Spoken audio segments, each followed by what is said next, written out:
वर्ध्यातील जिल्हा सामान्य रुग्णालयात तब्बल 12 कोटी रुपये खर्च करून अद्ययावत अग्निशमन यंत्रणा उभारण्याचे काम 2023 मध्ये सुरू करण्यात आले. मात्र 4 वर्षे उलटूनही हे काम अद्याप अपूर्णच आहे. विशेष म्हणजे गेल्या वर्षभरात रुग्णालयात 2 वेळा आगीच्या घटना घडूनही अग्निशमन यंत्रणा कार्यान्वित झालेली नाही. सार्वजनिक बांधकाम विभागाच्या विद्युत विभागामार्फत नागपूर येथील एजन्सीला हे काम देण्यात आले होते. कोट्यवधी रुपयांचा निधी खर्च होऊनही रुग्णालयातील पंप हाऊसमध्ये मोटार पंप मशीनचे सेटअप अद्याप करण्यात आलेले नाही. त्यामुळे आपत्कालीन परिस्थितीत आग विझवण्याची प्रभावी व्यवस्था नसल्याचे समोर आले आहे. वर्धा नगर परिषदेच्या अग्निशमन विभागाने याबाबत 4 ते 5 वेळा संबंधित यंत्रणांना पत्रव्यवहार केला. मात्र त्यानंतरही काम रखडले आहे. दरम्यान इमारत क्रमांक 2 मध्ये कृष्णा डायग्नोस्टिक सेंटरचे काम सुरू असताना अग्निशमन यंत्रणेची पाईपलाईन तोडण्यात आली. ती दुरुस्त करण्याच्या सूचनाही देण्यात आल्या, मात्र अद्याप दुरुस्ती झालेली नाही.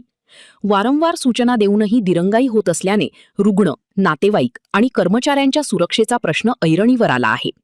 12 कोटी रुपये खर्चूनही अग्निशमन यंत्रणा कार्यान्वित होत नसेल तर या दिरंगाईला जबाबदार कोण, असा सवाल आता उपस्थित होत आहे. 6 ऑगस्ट 2026ला इथे जिल्हा शल्यचिकित्सक म्हणून रुजू झालो.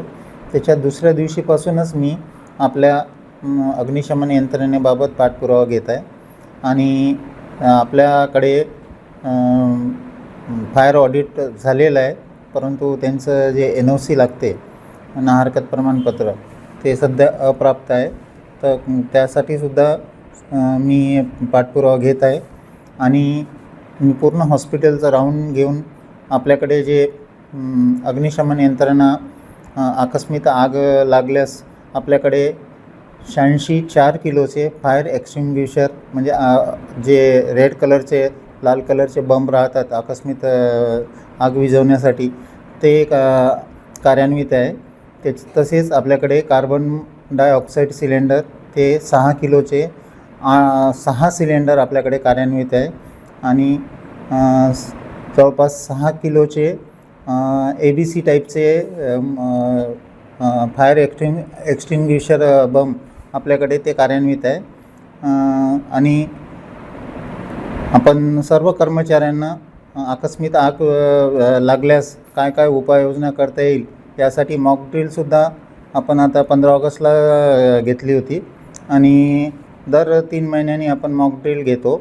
आणि आपली जे hydrant anti fire hydrant system आहे, ती सध्या त्याचे काम जिथे जिथे काम प्रलंबित आहे त्या कामाचा मी पाठपुरावा घेऊन संबंधित यंत्रणेला पत्रव्यवहार केलेला आहे आणि त्या यंत्रणा लवकरात म्हणजे तातडीनं युद्ध पातळीवर कार्यान्वित होईल याकरिता जिल्हाधिकारी मॅडम यांनी 31 ऑगस्टला संबंधित सर्व विभागाचे अधिकाऱ्यांची बैठक आयोजित केलेली आहे.